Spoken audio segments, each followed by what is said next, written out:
আজকে কি চমৎকার ক্লাসে আমরা ন্যারেশন শেষ করব। প্র্যাকটিস করা যায় সেখানে আহ, শিখবো। চলো তাহলে। এইচএসসি স্টুডেন্ট, যদি তুমি মনে করো শুধুমাত্র রুলস পড়েই ন্যারেশনের পাশে পাস পাবে তবে ভুল করছো। ন্যারেশনের পাশে পাস পেতে হলে অবশ্যই তোমাকে প্র্যাকটিস করতে হবে, কারণ প্র্যাকটিক্যালি প্র্যাকটিস করার মাধ্যমেই তুমি পরীক্ষায় লিখতে পারবে, অ্যান্সার করতে পারবে। তাই আজকে আমরা চমৎকার কিছু ন্যারেশন প্র্যাকটিস করব। তাই ক্লাসটি স্কিপ না করে পুরোপুরি কমপ্লিট করো। আসসালামু আলাইকুম, আমি আছি তোমাদের সাথে রিয়াদ হোসেন, পড়াশোনা করছি ঢাকা বিশ্ববিদ্যালয়ে। আজকে কি চমৎকার ক্লাসে আমরা ন্যারেশন শেষ করব। প্র্যাকটিস করা যায় সেখানে আহ, শিখবো। চলে পুরোপুরি কমপ্লিট করো। আসসালামু আলাইকুম, আমি আছি তোমাদের সাথে রিয়াদ হোসেন, পড়াশোনা করছি ঢাকা বিশ্ববিদ্যালয়ে। আজকে কি চমৎকার ক্লাসে আমরা ন্যারেশন শেষ করব। প্র্যাকটিস করা যায় সেখানে আহ, শিখবো। চলো তাহলে শুরু করি।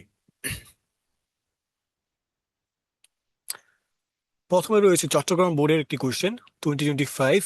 এটি ঢাকা বোর্ডে 2024 সালে এসেছিল এবং বরিশাল বোর্ড 2022 এসেছিল। প্রথমে আমরা রিডিংটা পড়বো। Oh my lord, do not kill the child, said the women, let her have it. The king said, now everything is clear to me. Pointing to the women, he said to the servant, give her the child, she is the mother of the child. একটি passage দেওয়া থাকলে narration করার সময় আমরা অবশ্যই এখানে কে কাকে কথা বলছে সেটি জানবো, অর্থাৎ কার সাথে কার কথা হয়েছে। এখানে কে স্পিকার এবং কে লিসনার। এখানে oh my lord do not kill the child, এটা বলেছে দ্য উইমেন, তার মানে একটা মহিলা, একজন মহিলা তিনি বলেছেন। এবং let her have it the king said, এবং রাজা বলেছিলেন, আচ্ছা রাজা বলেছিলেন the king said now everything is clear to me, সবকিছু আমার কাছে এখন পরিষ্কার। দ্য কিং সেড তার মানে একজন মহিলা এবং একজন রাজার মধ্যে কথা হয়েছিল। এবার আমরা দুইজন ব্যক্তি বা দুইজন স্পিকারকে পেয়েছি।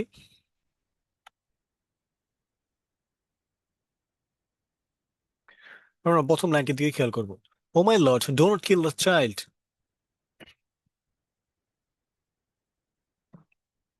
ও my lord do not kill the child said the women, এই কথাটি বলেছিল একজন মহিলা। সো প্রথমে বলা হয়েছে ও মাই লর্ড, এখানে রাজাকে ও মাই লর্ড বলা হয়েছে, তার মানে লর্ড বলে রাজাকে, কিংকে সম্বোধন করা হয়েছে বা অ্যাড্রেস করা হয়েছে।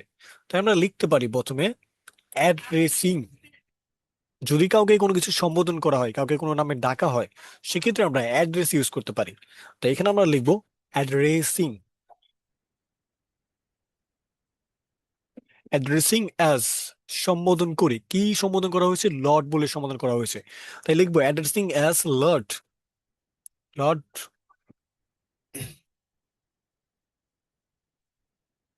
আচ্ছা, অ্যাড্রেসিং পরে আমরা লিখবো কাকে সম্বোধন করা হয়েছে। অ্যাড্রেসিং দ্য কিং, রাজাকে সম্বোধন করা হয়েছিল।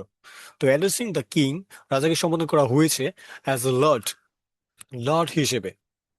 তারপরে এখানে আমরা একটা কমা নিতে পারি। এবার আমরা এবার লিখবো দ্য উইমেন, সাবজেক্ট যে বলেছিল। এবার এখানে এই সেন্টেন্সটি কেমন, oh my lord do not kill the child, শিশুটিকে হত্যা করো না। এখানে খেয়াল করো, ডো নট কিল এটা হচ্ছে ভার্ব এবং ভার্বটা রয়েছে প্রথমে। এবং আমরা এই এক্সপ্রেশনে বুঝতে পারি do not kill the child, শিশুটিকে হত্যা করো না, তার মানে রিকোয়েস্ট করা হয়েছে। কারণ একজন মহিলা, তিনি একজন সাধারণ মহিলা, তিনি কখনো আদেশ করতে পারেন না রাজার দরবারে গিয়ে, তার মানে তিনি রিকোয়েস্ট করেছিলেন। তাই এটাকে আমরা ইম্পেরেটিভ সেন্টেন্স লিখতে পারি, ইম্পেরেটিভ সেন্টেন্স মনে করতে পারি। আর ইম্পেরেটিভ সেন্টেন্সে যখন অনুরোধ করা হয় তখন আমরা এখানে ভার্বের জায়গায় ইউজ করতে পারি requested. Addressing the king as Lord the women requested, মহিলাটি অনুরোধ করেছিলেন। এখানে ডোনট রয়েছে। আর ইম্পেরেটিভ সেন্টেন্সে যখন ডোনট থাকে, অ্যাসেটিভ করার সময় ন্যারেশন আমরা যখন এটাকে ইন্ডিকেট করি, ডোনটের পরিবর্তে লিখি নট টু।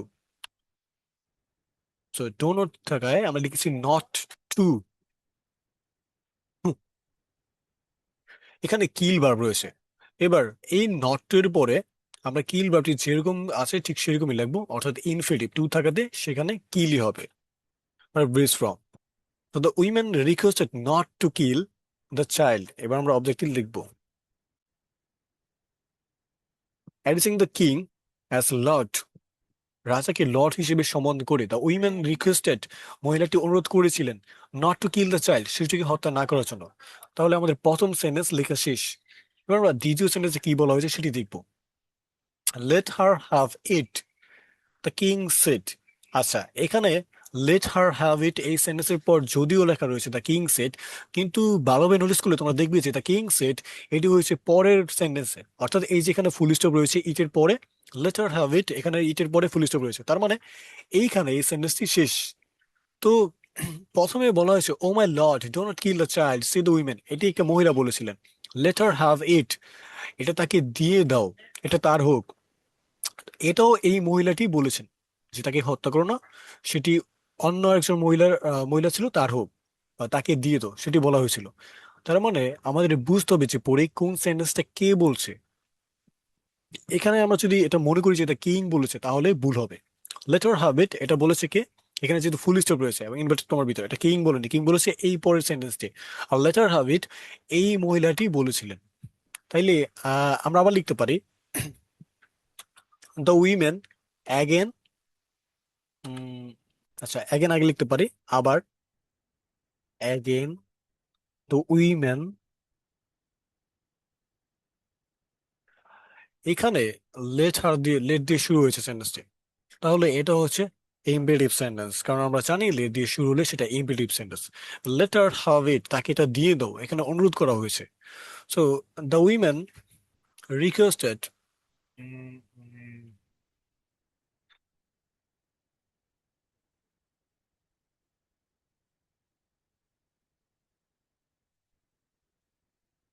লেটের দুটি নিয়ম রয়েছে। লেট দিয়ে যদি ইম্পেরেটিভ সেন্টেন্স শুরু হয় সেক্ষেত্রে আমরা অ্যাসার্টিভ করার সময় দুটি নিয়ম ফলো করি।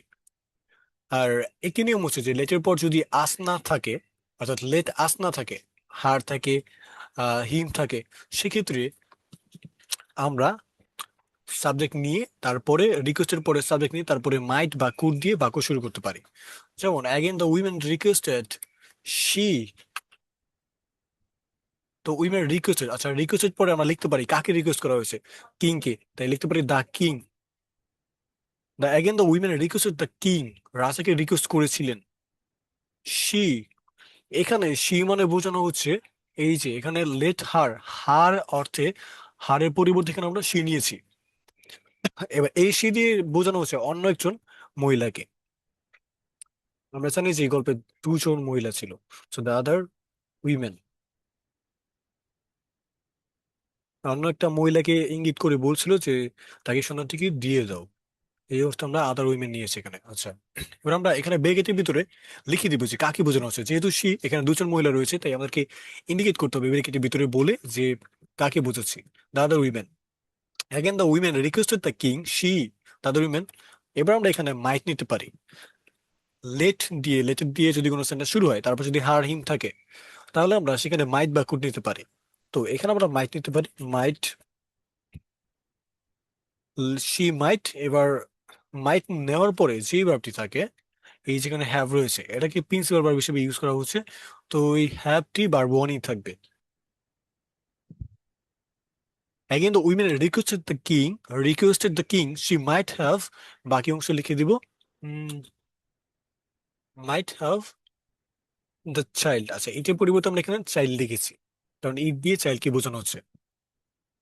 আচ্ছা, এই ন্যারেশনটির মধ্যে এই লাইনটি একটু বেশি কঠিন, লেট হার হ্যাভ ইট, এটি দ্বারা এটি আমরা কিভাবে ইন্ডিকেট করবো, তাই এটি আবার তোমরা ভালোভাবে বোঝার চেষ্টা করতে পারো। লেট হার হ্যাভ ইট, এখানে বলা হচ্ছে যে তাকে বাচ্চাটি দিয়ে দাও বা সে নিতে পারে, অনুমতি দেওয়া হচ্ছে। আর লেট দিয়ে শুরু হয়েছে তাই এটা হচ্ছে একটা ইমপ্রেটিভ সেন্টেন্স। আর এই জন্য যেহেতু এটা রাজাকে রিকোয়েস্ট করা হয়েছে তাই আমরা লিখেছি অ্যাগেন, আবার দ্য উইমেন, প্রথম মহিলা রিকোয়েস্টেড অনুরোধ করেছিলেন দ্য কিং, রাজাকে কি। এবার আমরা এখান থেকে শুরু করব। হার, হার লেট এখানে আমরা বাদ দিব, হার রয়েছে, হারের পরিবর্তে এখানে আমরা সাবজেক্ট হিসেবে নিয়েছি শি। এবার লেট হার হ্যাভ ইট, লেটের পর যদি হার হিম থাকে তবে আমরা লেটের যে দ্বিতীয় নিয়মটি আছে সেটি ইউজ করতে পারি, সেটি হচ্ছে সি সাবজেক্টের পরে মাইট বা কুড নিতে পারি, তারপর বারবার বেস ফর্ম নিতে পারি। এখানে আমরা মাইট নিয়েছি, আর মাইটটা এখানে ইউজ করা হয়েছে অনুমতি দেওয়া অর্থে। সি মাইট হ্যাভ, তারপরে মাইটের পরে মাইট যেহেতু মোডাল ভার্ব তারপরে বারবার বেস ফর্ম বসে তাই আমরা হ্যাভ যেমন ছিল ঠিক তেমন নিয়েছি। মাইট হ্যাভ, তারপর ইটের পরিবর্তে the child. The women requested the king, requested the king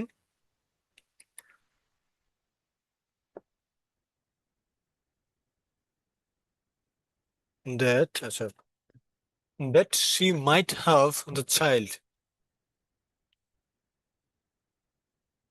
The king said, রাজা বলেছিলেন, now everything is clear to me. এখন আমার কাছে সবকিছু পরিষ্কার। তো আমরা লিখতে পারি দেন। আমরা যখন সেন্টেন্স গুলোর ধারাবাহিকতা বজায় রাখবো তখন আমরা কিছু কানেক্টর ইউজ করতে পারি। যেমন আমরা এর আগে ইউজ করেছি এই লাইনে অ্যাগেন, আর এখানে ইউজ করতে পারি দেন, মানে তারপর বা তখন।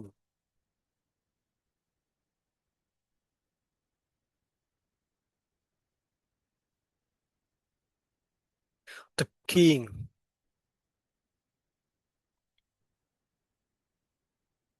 সেট রয়েছে, আমরা এখানে টোল দিতে পারি।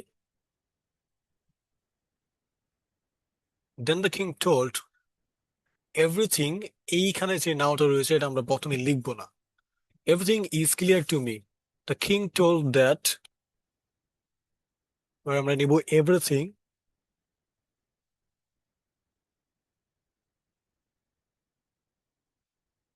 ইজ রয়েছে ভার্ব ওয়ান, আর এখানে হবে ভার্ব টু। কারণ আমরা জানি প্রেজেন্ট টেন্স থাকলে বা পাস্ট টেন্স হয়, তাই ইজ থাকাতে এখানে ওয়াজ নিব। ওয়াজ ক্লিয়ার টু, এবার মি দ্বারা বোঝানো হচ্ছে রাজাকে, তাই আমরা মি পরিবর্তে লিখবো হিম। আমরা জানি প্রিপজিশনের পরে অবজেক্ট ফর্ম বসে, তাই এইখানে আমরা মি দ্বারা বোঝানো হচ্ছে রাজাকে, রাজা একজন পুরুষ, তাই এর অবজেক্ট হবে হিম। Then the king told that everything was clear to him, pointing to the women. আচ্ছা, এখানে এক্সট্রা কিছু অংশ রয়েছে, পয়েন্টিং টু দ্য উইমেন। এরকম প্রেজেন্ট পার্টিসিপল বা পাস্ট পার্টিসিপল যুক্ত যদি অংশ থাকে সেটা আমরা সেন্টেন্সের সাথে সামঞ্জস্যপূর্ণ করে প্রথমে অথবা শেষে লিখতে পারি। Then the king told that everything was clear to him. তো এই অংশটি আমরা কোনো পরিবর্তন করব না, পয়েন্টিং টু দ্য উইমেন এই অংশটি আমরা কোনো চেঞ্জ করব না, এটা আমরা প্রথমেই লিখে দিব পয়েন্টিং টু দি উইমেন, কারণ এটা একটি প্রেজেন্ট পার্টিসিপল যুক্ত অতিরিক্ত অংশ। কমা দিয়ে আলাদা করতে পারি। Pointing to the women then the king told that everything was clear to him, সবকিছু তার কাছে পরিষ্কার ছিল। Give her the child, she is the mother of the child, তাকে সন্তানটি দিয়ে দাও, সে হচ্ছে ওই সন্তানের মা। এটা বলেছিলেন রাজা, রাজা তখন আদেশ করছিলেন যে তাকে দিয়ে দাও। তো এখানে আমরা লিখতে পারি the king ordered, the king ordered আদেশ করেছিলেন টু, এখানে প্রথমেই ভার্বের বেস ফর্ম রয়েছে, প্রথমেই ভার্ব রয়েছে, আর প্রথমেই ভার্ব অন থাকলে সেটিকে আমরা বেশিরভাগ সময় ধরতে পারি ইম্পেরেটিভ সেন্টেন্স। আবার সবসময় ধরতে পারি ইম্পেরেটিভ সেন্টেন্স। আবার এখানে অর্ডার করা হয়েছে, অর্ডার করা হয়েছে অর্থাৎ আদেশ দেওয়া হয়েছে, তাই এটা ইম্পেরেটিভ সেন্টেন্স। এবং ইম্পেরেটিভ সেন্টেন্স আমরা জানি দ্যাট ইউজ করি না, আমরা টু ইউজ করি, তাই অর্ডারের পর টু নিয়েছে, আর টু এর পর আমরা বারবার বিশ্রাম নেই। এখানে আবার গিভ থেকে কিন্তু পাস্ট টেন্স হয়ে যাবে না, এটা বারবার বিশ্রাম থাকবে। তো এখানে হবে give, the king order to give, বারবার বিশ্রাম। Her, give her, the king order to give her the child, full stop. এবার she is the mother of the child, রাজা আবার বলেছিলেন she is the mother of child, সে হচ্ছে ওই সন্তানের মা। তো আবার বলেছেন সেই অর্থ আমরা লিখতে পারি দ্য কিং অ্যাডেড। যখন কেউ যখন কেউ বারবার কিছু বলে তখন সেক্ষেত্রে আবার কিছু বলেছে এরকম অর্থে আমরা অ্যাডেড যোগ দিতে পারি বা অ্যাগেন টোল্ড লিখতে পারি। তো এখানে আমরা অ্যাডেড লিখেছি, দ্য কিং অ্যাডেড, তারপরে দ্যাট, যেহেতু এটা assertive sentence. The king added that, রাজা বললেন যে শি ইজ দ্য শি, আর ইজ থাকাতে প্রেজেন্ট টেন্স, ইজ থাকাতে এখানে আমরা ইজের পরিবর্তে ওয়াজ নিব। Was, the king added that she was the mother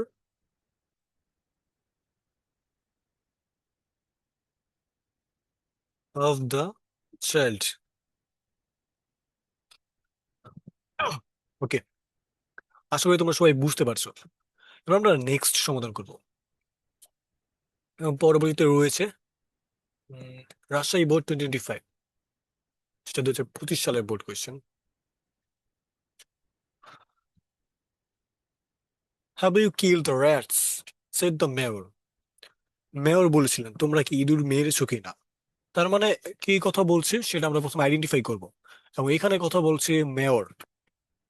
yes I have replied the piper, the piper, আর এখানে হচ্ছে দ্য পাইপার। আচ্ছা, তাহলে আমরা এই প্যাসেজটি প্রথমে পড়ে দেখবো যে কে কার সাথে কথা বলেছে প্যাসেজে। আমরা এখানে খুঁজে পেয়েছি মেয়র অ্যান্ড পাইপার। তো এবার আমরা অ্যান্সার লেখা শুরু করতে পারি।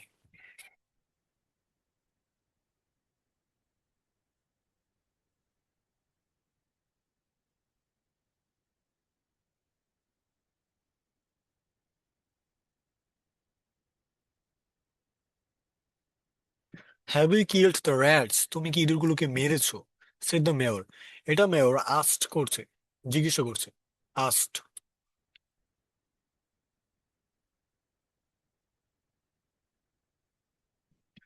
এবার যখন প্রশ্ন করা হয় সেই সময় আমরা ইন্ডিকেট করার সময় দুটি নিয়ম ফলো করি। আমরা এখানে দ্যাট দিয়ে শুরু করতে পারি, সরি আমরা এখানে ইফ দিয়ে শুরু করতে পারি, আবার শুধুমাত্র ডাব্লিউএইচ ওয়ার্ড দিয়ে শুরু করতে পারি আস্টের পরে। এখন এখানে যদি ডাব্লিউএইচ ওয়ার্ড থাকে সেক্ষেত্রে আমরা ডাব্লিউএইচ ওয়ার্ড দিয়ে অ্যাসার্টিভ সেন্টেন্সটি শুরু করি ইন্ডিকেট করার সময়। কিন্তু এখানে হ্যাভ রয়েছে, have you kill the rats, have কিন্তু ডাব্লিউএইচ ওয়ার্ড নয়, তাই এইখানে আমরা ইফ দিয়ে শুরু করতে পারি। আবার যদি খুব সহজে বলি, যদি এরকম প্রশ্ন করা হয় যেই প্রশ্নগুলো অ্যান্সার ইয়েস অথবা নো দিয়ে করা যায়, ইয়েস অথবা নো দিয়ে দেওয়া যায় অ্যান্সার, সেই ক্ষেত্রে আমরা ইফ দিয়ে শুরু করি ইন্ডিকেট স্পেসে। এখানে have you kill the rats, তুমি কি ইঁদুরগুলোকে মেরেছো কিনা, এটার অ্যান্সার আমরা হ্যাঁ অথবা না দুইটি একই দিয়ে বলতে পারি, অ্যান্সার করতে পারি। তার মানে এটা ডাব্লিউএইচ ওয়ার্ড কোশ্চেন নয়, এটা হচ্ছে simple question, yes no question বলতে পারি। আর এই জন্য এখানে আমরা ইফ ইউজ করবো দ্যাট এর পরিবর্তে।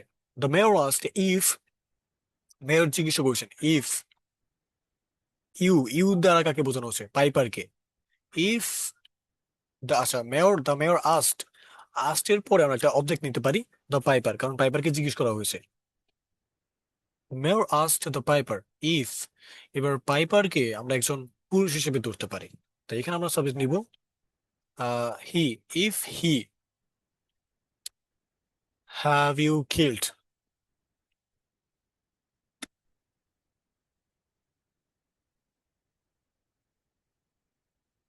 এবার কিল্ড হয়েছে এখানে ভার্ব টু, পাস্ট টেন্স। আমরা জানি পাস্ট ইনডিফিনিট টেন্স থাকলে সেটাকে আমরা পাস্ট পারফেক্ট তৈরি করি, বা সহজ ভাষায় বললে ভার্ব টু থাকলে হ্যাড প্লাস ভার্ব থ্রি নেই। তাই এইখানে আমরা নিব had killed. The mayor asked the piper if he had killed the rats.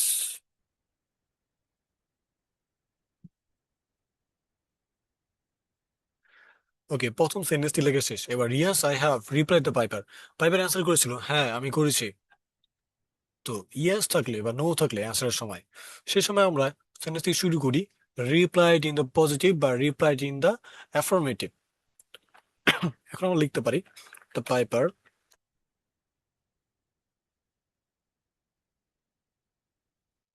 Replied in the positive, the piper replied in the positive that I have. আয়ের পরিবর্তে এখানে হয়ে যাবে হি, কারণ পাইপার নিজে বলছে যে হ্যাঁ আমি করেছি, তার মানে আই দ্বারা সে নিজেকে বোঝাচ্ছে, আর আমরা যখন বলবো তখন লিখবো হি, he have.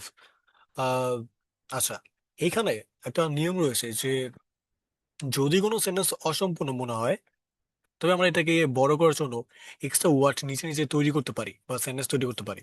Yes I have, এটাকে আমরা লিখতে পারি হি হ্যাজ ডান। হ্যাঁ, সে করেছিল।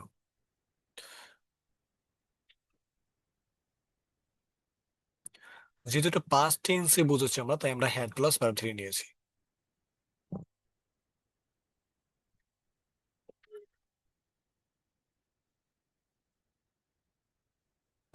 আই হ্যাভ, এখানে ধরো যে yes I have, I have এর পরে পরে ডান থাকতে পারতো, হাভ ডান, কিন্তু ডানটাকে উচ্চ করে রাখা হয়েছে, অর্থাৎ ডানটি উল্লেখ করা হয়নি, কিন্তু আই হ্যাভ দ্বারা বোঝানো হচ্ছে যে আই হ্যাভ ডান। একদম সেম, মানে আই হ্যাভ ডান কথাটি আই হ্যাভ দিয়ে বোঝানো হচ্ছে। তো আমরা এই হ্যাভ এর পরিবর্তে হ্যাড নিতে পারি এবং ডানটিকে একইভাবে রাখতে পারি, এইভাবে বোঝা যায়। He had done, the piper replied in the positive that he had done, সে করেছিল।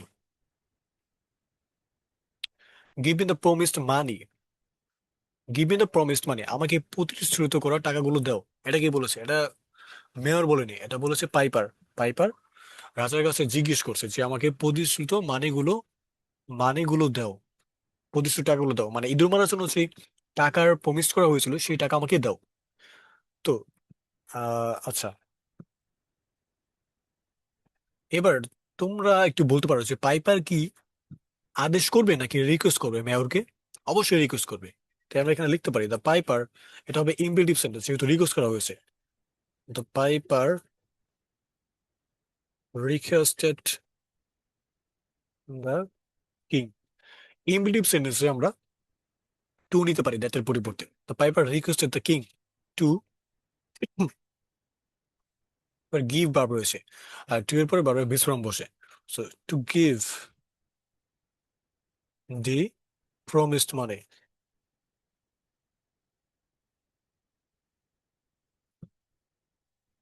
তারপরে হাউ ফানি ইউ আর, তুমি কত মজার। সেড দ্য মেয়র, মেয়র বলেন যে তুমি খুবই মজাদার। এটা মেয়র বলছেন, এটা কিন্তু পাইপার বলে নাই। তো এখানে যখন বলেছে যে তুমি কি মজার, ওই সময় আসলে সে অবাক হয়ে বলেছে, মেয়র তখন অবাক হয়েছিল। উম,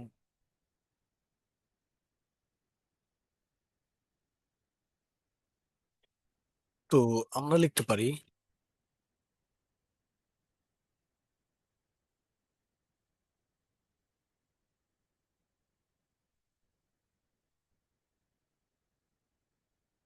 he exclaimed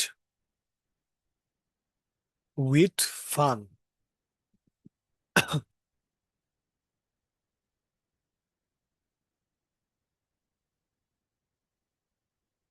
He exclaimed with wonder, অর্থাৎ সে বিস্মিত হয়েছিল।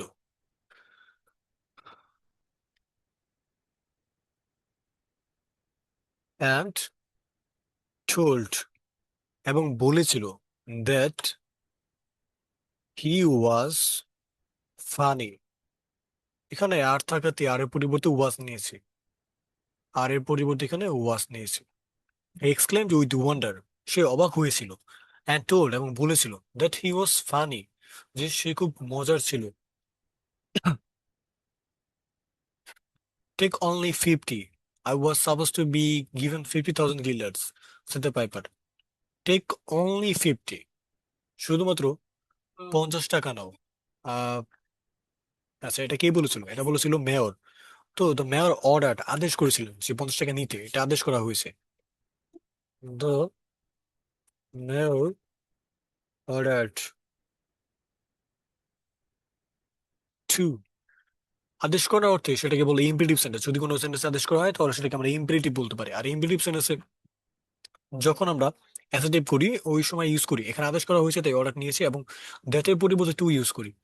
So to, order to take, take বারে বিশ্রাম হবে কারণ টু এর পর বিশ্রাম হয়। Take only 50, the mayor order to take only 50। আচ্ছা, দ্য মেয়র অর্ডার কাকে অর্ডার করেছিলেন? দ্য পাইপারকে, তাই আমরা এখানে পাইপার লিখতে পারি। অর্ডার দ্য পাইপার অবজেক্ট হিসেবে। The mayor order the piper to take only 50, I was supposed to be given 50,000 guilders, said the piper.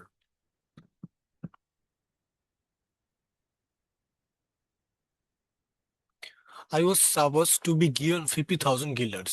আমাকে 50,000 গিল্ডার্স দেওয়ার কথা ছিল। গিল্ডার্স হচ্ছে ওই দেশের মুদ্রা নাম মেবি। তো আমাকে 50,000 মুদ্রা দেওয়ার কথা ছিল, এটা পাইপার বলেছে। অর্থাৎ শুধু 50টি নয়, 50,000।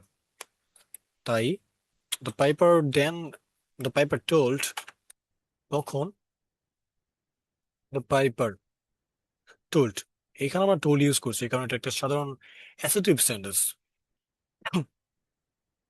টোল্ড দ্যাট হি ওয়াজ থাকলে ওয়াজের পরিবর্তে আমরা কি ইউজ করতে পারি? Had been. যদি ডিরেক্টে ওয়াজ থাকে তার পরিবর্তে আমরা হ্যাড হ্যাড বিন ইউজ করি। সো ওয়াজটাকে দেখে আমরা নিব হ্যাড, ওয়াজের পরিবর্তে হ্যাড বিন সাপোজড। সাপোজড যেরকম রয়েছে ঠিক তেমনই থাকবে।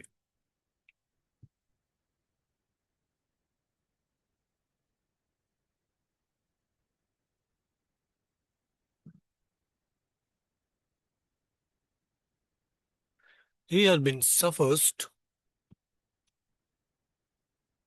Two be given. To be যেমন ছিল ঠিক তেমনই থাকবে। টু বি, কারণ এটা এক ধরনের ইনফিনিটিভ ধরতে পারি। To be given 50,000 গিল্ডার্স।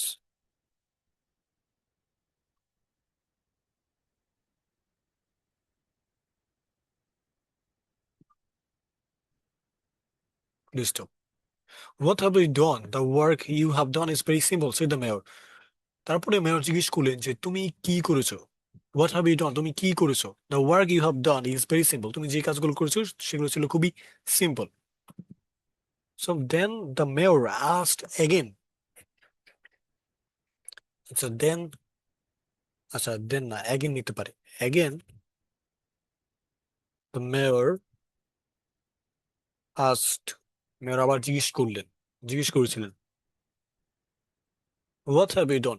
এখানে যে কোশ্চেনটা করা হয়েছে সেটা হোয়াট দিয়ে শুরু হয়েছে, আর হোয়াট দিয়ে শুরু হয়েছে তার মানে ডাব্লিউএইচ ওয়ার্ড। ডাব্লিউএইচ ওয়ার্ড দিয়ে যদি কোশ্চেন করা হয় সেই সময় আমরা ইফ ইউজ করি না, দ্যাটের পরিবর্তে ইফ ইউজ করি না, রাদার বরং যেই ডাব্লিউএইচ ওয়ার্ডটি রয়েছে সেটি ইউজ করি। তাই হোয়াট এখানে যেমন আছে ঠিক তেমনই থাকবে।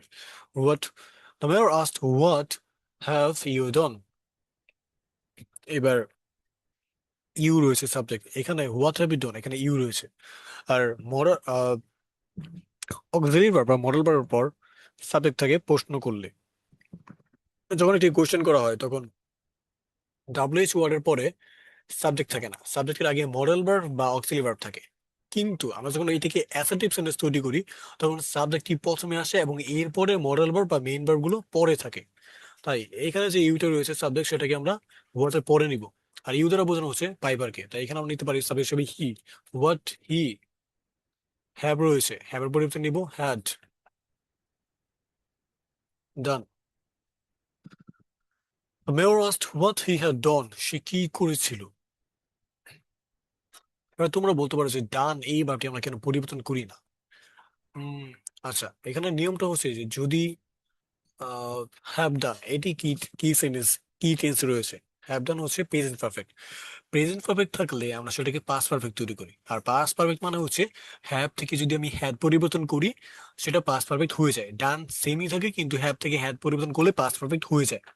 তো এখানে যদি আমি বলি যে হ্যাভ থেকে হ্যাড হবে, বাকি সব ঠিক আছে, তো এটাকে আমরা পাস্ট পারফেক্ট বলতে পারি। তাই এখানে ডান পরিবর্তন না করলেও চলে, আর পরিবর্তন করলেই ভুল। কারণ এই মডেল ভার্বের সাথে এই ভার্বটির ডানের সাথে সম্পর্ক রয়েছে, তাই এই ভার্বটি যখন আমরা পরিবর্তন করছি ডানটিও পরিবর্তন হয়ে গিয়েছে অটোমেটিক্যালি। এটাকে পরিবর্তন করতে গেলে আবার ভুল হতে পারে।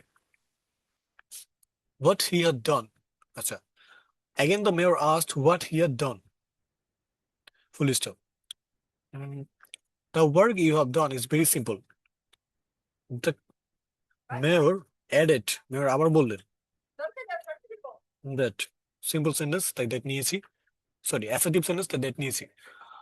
তারপর the work you have done, the work you have done, তুমি করেছো, is very simple। হ্যাভ তাকে তো আমরা হ্যাড নিব, হ্যাড ডান। ইজ তাকাতে was, the work, that the work had done. আচ্ছা এখানে সাবজেক্ট নিতে হবে, the work he had done. Mayor added that the work he had done, যে কাজটা সে করেছে, ওয়াজ। ইজ তাকাতে আমরা ওয়াজ দেবো, ওয়াজ ভেরি সিম্পল।